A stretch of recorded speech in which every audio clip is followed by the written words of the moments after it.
તો આજે આપણે ટેસ્ટી એવું ઠંડુ ઠંડુ પાણીપુરીનું પાણી બનાવશું. એટલે પાણીપુરી આજે બનાવવાના છીએ. તો એના માટે આપણે અહીંયા પુદીનો લીધો છે, લીલા ધાણા, 3 લીલી મરચી, 1 જાદુનો ટુકડો લીધો છે. આ બધું આપણે મિક્સર જારમાં લઈ લેવાનું છે. અહીંયા આપણે દાંડલા સહિત લીલા ધાણા ઉમેરી દીધા છે.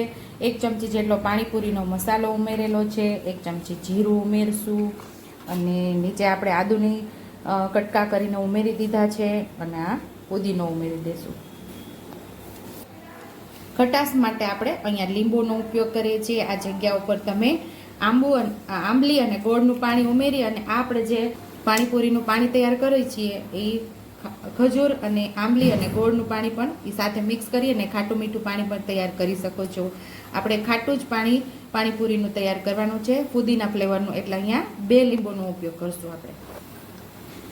સ્વાદ મુજબ આપણે મીઠું ઉમેરશું અને અહીંયા 1/2 ચમચી જેટલું લાલ મરચું પાવડર. એનાથી કલર આપણા પાણીપુરીના પાણીનો કલર બહુ મસ્ત એવો આવશે. હવે આપણે આને ક્રશ કરી લઈશું, એટલે ચટણી તૈયાર કરી. તો અહીંયા આપણે પાણીપુરી માટે આપણે ચટણી તૈયાર કરી લીધી છે, એટલે કે પાણીપુરીનો મસાલો તૈયાર કરી લીધો છે. તો અહીંયા આપણે એકદમ સરસ ચિલ્ડ એટલે એકદમ ઠંડુ પાણી લઈ લીધું છે. એની અંદર આપણે આ ઉમેરી દઈશું. તમે ગાળવું હોય તો ગાળી પણ શકો છો, પણ હું ગાળતી નથી, દર વખતે આવી રીતે જ કરું છું. તો પાણીપુરીનું પાણી તૈયાર થઈ ગયું છે અને ઉપરથી આપણે બરફના ટુકડા ઉમેરી દઈશું. મસ્ત એકદમ ચિલ્ડ ઠંડુ ઠંડુ આપણું પાણીપુરીનું પાણી તૈયાર છે. અને સાઈડ ઉપર બટેકાને ચણા પણ બફાઈ ગયા છે. ઠંડા થાય એટલે આપણે પાણીપુરી સર્વ કરી લઈએ. તો અહીંયા આપણું પાણીપુરીનું પાણી પણ તૈયાર થઈ ગયું છે અને બટેકાને ચણા પણ સરસ બફાઈ ગયા છે અને મસાલો પણ તૈયાર કરી લીધો છે. બટેકાને ચૂંદી અને એની અંદર આપણે લાલ મરચું પાવડર, લીલા ધાણા, મીઠું અને સંચળ ઉમેરી અને આપણે મસાલો તૈયાર કરેલો છે. તો બધી પૂરીની અંદર આપણે મસાલાને ભરી દેશું.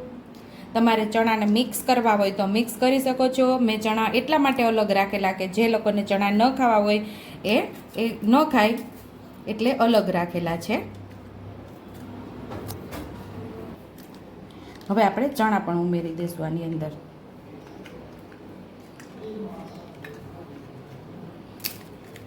આની અંદર તમે બુંદી પણ ઉમેરી શકો છો, પણ અત્યારે મારી પાસે બુંદી નથી. આ ફરસાણની સેવ છે એટલે આપણે સેવ ઉમેરી દઈશું.